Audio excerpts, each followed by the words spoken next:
Before the sun rises on September 7th, 1191, the Mediterranean coast lies wrapped in darkness, quiet enough to hide a nightmare unfolding on the sand.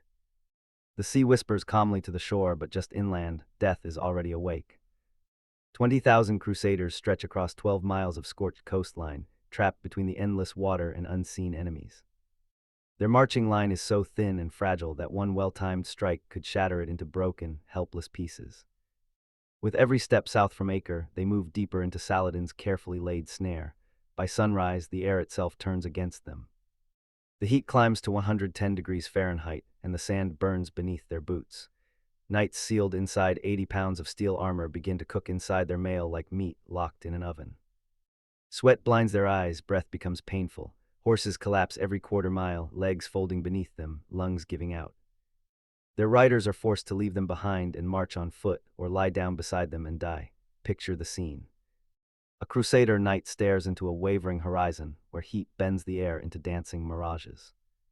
He knows that somewhere beyond what his eyes can see, 30,000 Muslim warriors are moving into position, waiting for the moment to strike. Richard the Lionheart's decision defies every known rule of medieval warfare. He marches his army along a narrow strip of land with hostile territory on one side and the sea on the other, breaking the most basic law of survival. Never trap yourself against an obstacle. Yet Richard leads on. This is the largest Crusader army assembled since the disaster at Hattin 4 years earlier, stretched impossibly thin along the ancient road to Jaffa. The numbers alone inspire fear. From the front scouts to the rear guard, the column runs 12 miles long. A message sent from one end takes nearly 2 hours to reach the other. At any moment, half the army cannot see the rest. If Saladin strikes the center, the Crusaders will be forced into 3 separate battles, each unable to help the others. What the old chronicles rarely explain is that Richard had no real choice. Behind the army lie the smoking remains of coastal fortresses that Saladin has already destroyed. Ahead lies Jaffa, the only port between Acre and Egypt capable of supplying a force this large. Without Jaffa, the Third Crusade will slowly starve within months. Richard calculates that his 20,000 men can reach the city in 5 days of brutal marching. What he does not expect is that Saladin will be waiting with the largest Muslim army assembled since Jerusalem was retaken. The enemy force moving alongside them is almost beyond belief. 30,000 warriors flow through the hills parallel to the coast like a living shadow. Saladin's army includes 12,000 Turkish horse archers, masters of speed and distance, whose composite bows can pierce chain mail from 200 yards away. 8,000 Kurdish and Arab heavy cavalry carry long lances able to drive through shield, armor, and flesh in a single charge. 10,000 infantry and support troops follow behind, completing an army that has crushed every Christian force it has faced for 4 straight years. The battle begins long before swords clash.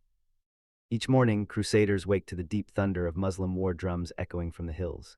Each night, they watch signal fires bloom across the dark horizon like fallen stars. These fires guide commanders whose movements the Christians cannot see and cannot count. Heat kills more men than arrows. Soldiers collapse inside their armor, dragged from the road by friends who can barely stand themselves. Wells have been poisoned or destroyed. The few that remain offer foul, brackish water that leaves men weak and vomiting. Richard rides near the center of the column, his royal banner flying high, a bright target visible for miles. As king and commander, he constantly measures distance, time, and losses. Hour after hour, his scouts bring the same terrible reports. Muslim forces are closing in from 3 directions. The trap tightens with every mile marched south. On the morning of September 6th, the situation turns grim. Outriders return with urgent news. Saladin's entire army has moved ahead to block the coastal road. 30,000 warriors now stand between the Crusaders and Jaffa, cutting off the only path to survival. The trap is complete. Richard faces 2 choices, and both promise disaster. He can attack a larger force across open ground where Muslim cavalry will dominate, or he can attempt to retreat north through territory crawling with enemy scouts. Either path leads toward destruction. What happens next defies expectation. Though barely conscious from heat, exhaustion, and sickness, Richard has already placed his forces along the entire 12-mile column in a formation unlike anything seen before. It is a bold design that will change warfare forever. As dawn breaks on September 7th, Saladin's crescent formation emerges from the morning mist like the shape of the end of the world. 30,000 warriors line the coastal plain in a perfect arc of death, polished weapons catching the first light of the sun. The sight that greets Richard's exhausted scouts is impossible to comprehend. From the hills above Arsuf to the very edge of the Mediterranean, an unbroken line of cavalry, archers, and infantry stretches for more than 2 miles. Saladin has committed everything to this single moment. The Sultan's skill is clear at once. His right wing, led by his nephew Taqi al-Din, places 10,000 Kurdish cavalry on high ground overlooking the road. These are veterans who have shattered Christian armies from Damascus to Cairo, their lances rising like a forest of steel in the early light. Saladin himself commands the center with 8,000 Mamluk guards, elite warriors shaped by years of discipline and battle, men who know no retreat and expect no mercy. The left wing is the most dangerous of all. 7,000 Turkish horse archers spread across the plain, their bows capable of sending 15,000 arrows into the air every minute. Behind them march 5,000 infantry carrying black banners of jihad, volunteers who have come from across the Muslim world for the chance to end Christian rule in the Holy Land. The numbers alone spell doom. Even if every crusader fights beyond human limits, the balance favors Saladin, yet Muslim chroniclers later admit something rarely spoken aloud. Saladin spends the previous night in prayer, not from faith alone, but from real doubt. Years of war have taught him respect for desperate crusaders, and Richard's name carries fear like an approaching storm. A trapped enemy fights with the strength of men who see heaven and death as equal rewards. By the 3rd hour after sunrise, the final assault begins. Drummers scattered throughout the crescent beat a steady rhythm that rolls across the plain like thunder. Horns scream, 30,000 voices rise together in a single roar. The sound tears into the crusader ranks, horses rear and strain at their reins. Men whisper prayers and cross themselves again and again, then the arrows come. 15,000 Turkish horse archers ride in wide circles at extreme range, loosing shaft after shaft without pause. At full strength, they release up to 30,000 arrows each minute. The sky darkens as steel rain falls, shields bristle with arrows like porcupine quills, horses screamed and fell, their riders crushed beneath armored bodies or left afoot in the growing chaos. What happened next pushed the Christian army to its breaking point. Saladin ordered his cavalry to begin probing attacks, testing the Crusader formation for weaknesses. 500 Kurdish horsemen would charge directly at a section of the line, wheel away at the last moment, then attack from a different angle. The psychological pressure was unbearable. Knights gripped their reins until their knuckles went white, watching enemies approach and retreat without being able to strike back. The most vulnerable point was the rear guard, where the Knights Hospitaller fought a desperate holding action against increasingly aggressive Muslim assaults. Brother Girdablis, the Hospitaller marshal, watched his mounted brothers fall one by one to the endless arrow storm. By midday, half his knights had lost their war horses and fought on foot, their heavy armor becoming a death sentence in the scorching heat. Richard himself was beginning to crack under the impossible pressure. Witnesses reported seeing the king swaying in his saddle, heat exhaustion, and dysentery, combining with the stress of command to push him toward collapse. Yet every time his subordinates begged permission to charge, to break the suffocating defensive posture and strike back at their tormentors, Richard's answer remained the same: hold formation. Wait for the perfect moment, let them come to us. But discipline was fracturing like glass under pressure, and Saladin could sense it. At 11:00 on that blazing September morning, the breaking point arrived with mathematical precision. Brother Girdablis, marshal of the Knights' Hospital, watched the last of his mounted brothers fall to Turkish arrows. 43 knights reduced to 17 in less than 3 hours. The rearguard was disintegrating under pressure that no medieval formation had ever been designed to withstand. His voice cracked as he sent yet another messenger galloping toward Richard's position. "We cannot hold much longer. Grant us permission to charge, or we die where we stand." Richard's response came back within minutes, carried by a blood-soaked sergeant whose horse had 3 arrow shafts protruding from its neck. "Hold formation. Let them come to us." The king's tactical discipline remained absolute even as his army bled to death around him. But discipline has limits, and the Hospitallers had reached theirs. What happened next would determine whether Christianity survived in the Holy Land or perished in the sand outside Osu. The moment that changed everything began with a single night's moment of uncontrollable rage.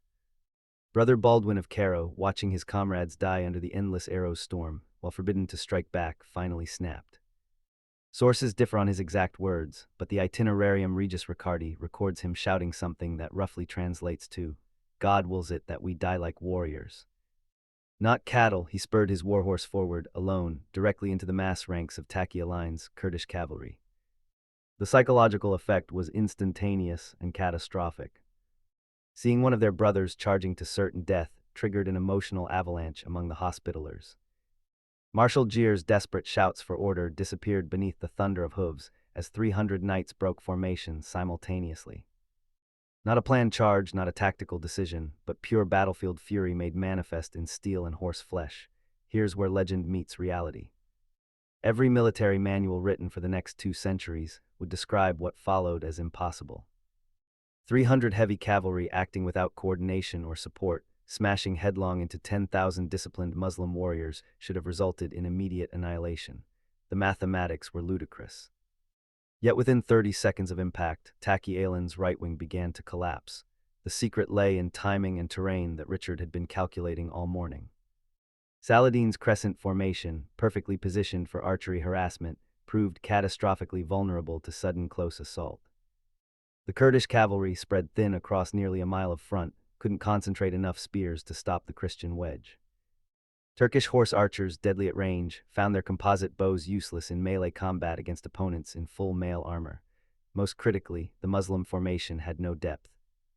Break through the front line, and there was nothing behind it except supply wagons and camp followers. Richard faced the most crucial decision of the Third Crusade. Support the unauthorized charge and risk losing his entire army in a general melee, or let the Hospitallers die alone and maintain his careful defensive posture. What he chose would echo through centuries of military history. The king who had spent 4 years planning this moment, who had sacrificed thousands of lives to reach this perfect tactical position, who knew that one wrong decision meant the end of Christian presence in the Holy Land, had perhaps 30 seconds to choose between calculated survival and glorious suicide. The sound of Muslim horns screaming retreat signals across Saladin's right wing made the decision for him. Taki Alan's 10,000 cavalry were not just retreating, they were fleeing in complete disorder. The sight of Kurdish veterans, conquerors of Damascus and Cairo, running from a handful of Christian knights, created a psychological shockwave that rippled across the entire Muslim army. But Richard's real genius lay in what he did next. Instead of committing his entire force to pursue the broken enemy wing, he gave 3 sharp blasts on his warhorn. Every Crusader knight knew that signal had drilled with it for months during the march from Atre. 3 blasts meant one thing: controlled charge through designated gaps in formation. What followed would be remembered as 17 minutes of medieval warfare, so perfect it seemed divinely inspired. The first wedge formation struck Saladin's center like a thunderbolt from heaven. 3,000 knights in perfect order, their lances forming an iron wall 20 horses wide, smashed into the Mamluk elite at full gallop. The impact could be heard 3 mi away.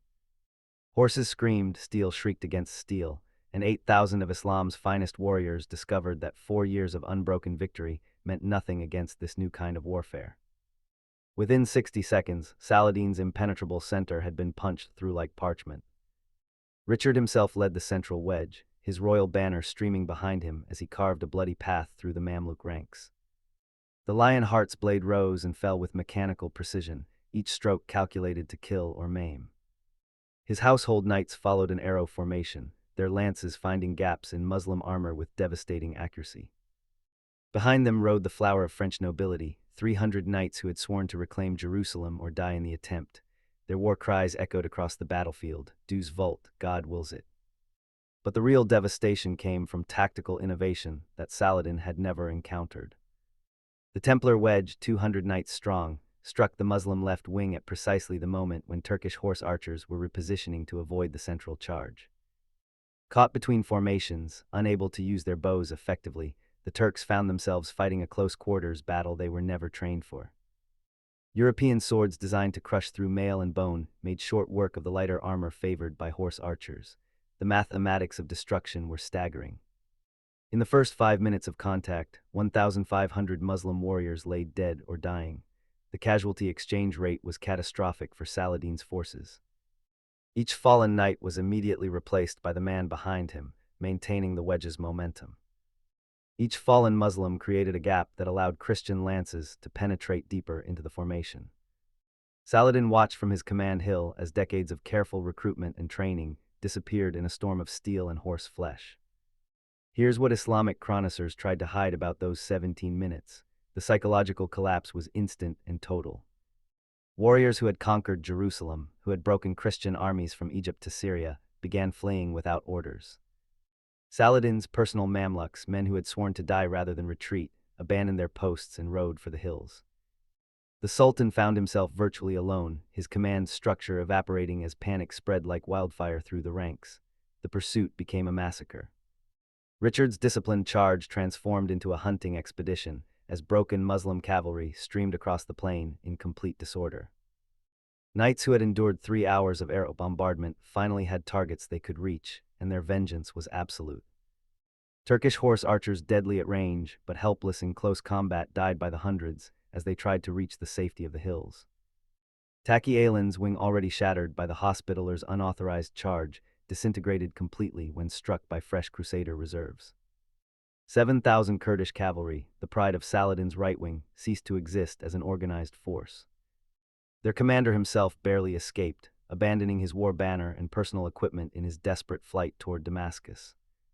The most shocking moment came when Richard, blood streaming from a dozen minor wounds, caught sight of Saladin's personal standard less than 200 YD away.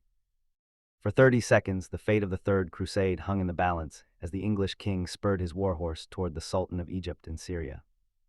Muslim bodyguards threw themselves between their lord and the charging Christian king. Richard's lance found its mark twice before superior numbers forced him to wheel away, but the psychological impact was devastating. Saladin had been moments from capture or death. By noon, 35,000 Muslim warriors had been reduced to fewer than 8,000 effective fighters. 7,000 enemy dead carpeted the coastal plain, their blood turning the sand dark beneath the blazing Palestinian sun. Saladin's baggage train, worth a fortune in gold and supplies, fell intact to the Crusaders. Most crushing of all, 32 Muslim commanders lay among the dead. Their expertise and experience irreplaceable, yet in the moment of absolute triumph, Richard made the decision that would haunt the Third Crusade forever. As his knights prepared to pursue the broken enemy army and finish Saladin once and for all, the Lionheart raised his banner and signaled halt. The greatest tactical victory in Crusader history was about to become the greatest strategic mistake. The silence that descended over the battlefield was more terrifying than the screams of battle. Richard's horn signal echoed across the coastal plain, calling his knights back from pursuit just as Saladin's broken army streamed toward the hills in complete disorder. The greatest tactical victory in Crusader history had lasted exactly 17 minutes, but the decision to end it would echo through centuries. As dust settled over 7,000 Muslim corpses, the true cost of perfect warfare began to reveal itself. The immediate aftermath defied comprehension. Crusader casualties numbered fewer than 700 dead and wounded, a loss rate so minimal it seemed divinely ordained. Yet scattered across 2 mi of blood-soaked sand lay the remnants of Saladin's invincible army. Muslim chroniclers would later claim the Sultan lost only 3,000 men, but Christian sources counted bodies methodically. 7,000 warriors who had awakened that morning expecting easy victory over exhausted Crusaders now fed the vultures circling overhead. What shocked even veteran knights was the completeness of the psychological collapse. These weren't the broken remnants of some feudal levy, but professional soldiers who had conquered Jerusalem, Damascus, and Cairo. Mamluks who had never retreated in their lives abandoned equipment worth fortunes. Turkish horse archers, masters of mounted warfare, threw down their composite bows and fled on foot. Most telling of all, 32 Muslim commanders lay among the dead, their leadership and experience irreplaceable. Brother Girdablus, whose unauthorized charge had triggered the avalanche, surveyed the wreckage with grim satisfaction. His hospitales had suffered 40% casualties during the morning bombardment, but their sacrifice had purchased something beyond price, proof that Saladin could be beaten in open battle. The marshal himself bore 3 arrow wounds and a lance thrust that had punched through his mail. Yet he remained in the saddle, directing the collection of wounded and the systematic stripping of enemy dead. But here's what the chronicles don't reveal about Richard's fateful decision to halt pursuit. The Lionheart had calculated that destroying Saladin's army completely would require at least 4 hours of hard riding across broken terrain. His knights were exhausted, their horses blown from the devastating charge. More critically, pursuing a broken enemy meant abandoning the captured baggage train worth more than the annual revenue of most European kingdoms. Richard chose certain wealth over possible annihilation. The strategic implications became clear within hours. Saladin's escape with 8,000 survivors meant the Third Crusade's primary objective remained unfulfilled. Jerusalem still lay 40 mi inland, its walls intact and its garrison reinforced by the Sultan's retreating forces. The victory at Arsuf had eliminated one Muslim army, but Saladin commanded others. Egypt remained unconquered, Damascus unthreatened. Most crucially, the Sultan himself lived to fight another day. The psychological impact proved even more significant than the tactical result. For 4 years, Christian Europe had watched helplessly as Saladin rolled up Crusader territories like parchment. Hatton had established Muslim military superiority as an article of faith. Ars shattered that perception completely. Word of Richard's victory would reach London, Paris, and Rome within months, revitalizing support for the Crusade and inspiring fresh recruitment drives across the continent. Yet among the Crusader leadership, doubt crept in like poison. Raymond of Tripoli, surveying the battlefield carnage, posed the question that would haunt Richard for the rest of his life. If we can slaughter them so completely in open battle, why do we not march directly to Jerusalem while they still reel from this defeat? The king's response revealed the strategic paralysis that would define the remainder of the Third Crusade. We are too few to besiege the Holy City, while Saladin's field army remains intact.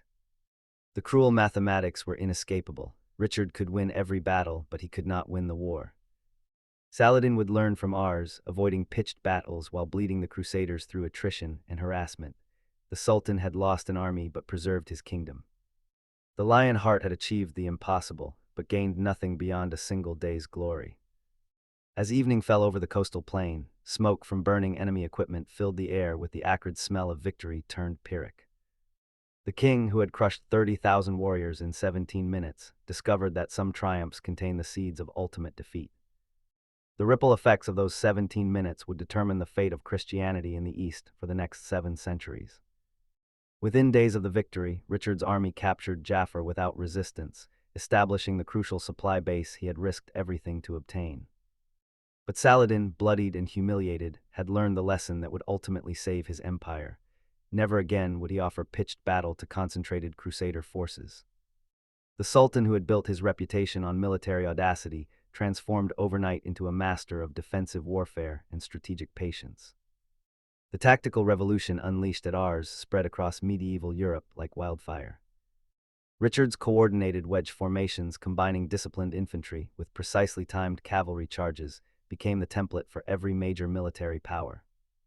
The Swiss pike squares that would dominate European battlefields for the next 3 centuries traced their lineage directly to the formations that shattered Saladin's army.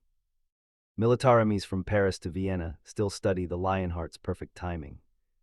The way he transformed a desperate defensive action into crushing offensive victory through sheer force of will and tactical genius. Yet the strategic consequences proved devastating for Christian ambitions. Saladin's survival at Ars allowed him to implement the scorched earth campaign that would strangle the Third Crusade. Instead of seeking decisive battles he knew he would lose, the Sultan bled the Crusaders through constant harassment, supply, interdiction, and psychological warfare. Richard's perfect tactical weapon proved useless against an enemy who refused to fight. The king, who could destroy 30,000 warriors in minutes, found himself helpless against thousands of individual raiders who struck at dawn and vanished into the desert. The psychological impact cut both ways. Arsuf entered Christian mythology as proof that faith and discipline could overcome impossible odds, inspiring recruitment drives that drew tens of thousands of volunteers to subsequent crusades. Yet it also taught Muslim commanders that Western heavy cavalry properly deployed was nearly unstoppable in open battle. This lesson shaped Islamic military doctrine for generations, emphasizing mobility, defensive positions, and avoiding the kind of concentrated assault that had proved so catastrophic. Here's the cruel irony that haunts military historians. Richard's mercy at Ars, his decision to preserve his army rather than pursue total victory, made strategic sense, but guaranteed ultimate failure. The king, who understood battlefield tactics with scientific precision, proved incapable of strategic thinking beyond the immediate engagement. By saving Saladin's life, he condemned Jerusalem to remain in Muslim hands for another 700 years. When the Ottomans finally fell in 1917, British officers entering the Holy City carried maps drawn from Richard's reconnaissance reports. The human cost became clear only in retrospect. Those 700 Crusader casualties represented irreplaceable military expertise that could never be rebuilt. Each fallen knight had required years of training and equipment worth more than most villages. The 17-minute victory consumed resources that the Crusader states could not afford, no matter how spectacular the exchange rate. Saladin's 7,000 dead B. Contrast could be replaced within months from the vast recruiting grounds of Egypt, Syria, and Mesopotamia. Modern warfare bears the invisible imprint of ours in ways most generals never recognize. The principle that discipline and timing can overcome numerical superiority echoes through every military academy from West Point to Sandhurst. Richard's coordinated combined arms tactics, integrating infantry squares with cavalry charges, established patterns that would dominate European warfare until the invention of gunpowder. The psychological lesson proved equally enduring. Impossible odds mean nothing if you can force the enemy to fight on your terms at the moment of your choosing. September 7, 1191. The pre-dawn darkness that had hidden 20,000 desperate crusaders gave way to blazing noon that revealed 7,000 Muslim dead. Yet the king who achieved the impossible, who crushed Saladin's finest warriors in 17 minutes of perfect warfare, discovered that some victories are too complete to be strategic. In proving that discipline could triumph over desperation, Richard the Lionheart wrote the greatest tactical masterpiece in Crusader history and ensured that Jerusalem would never be his.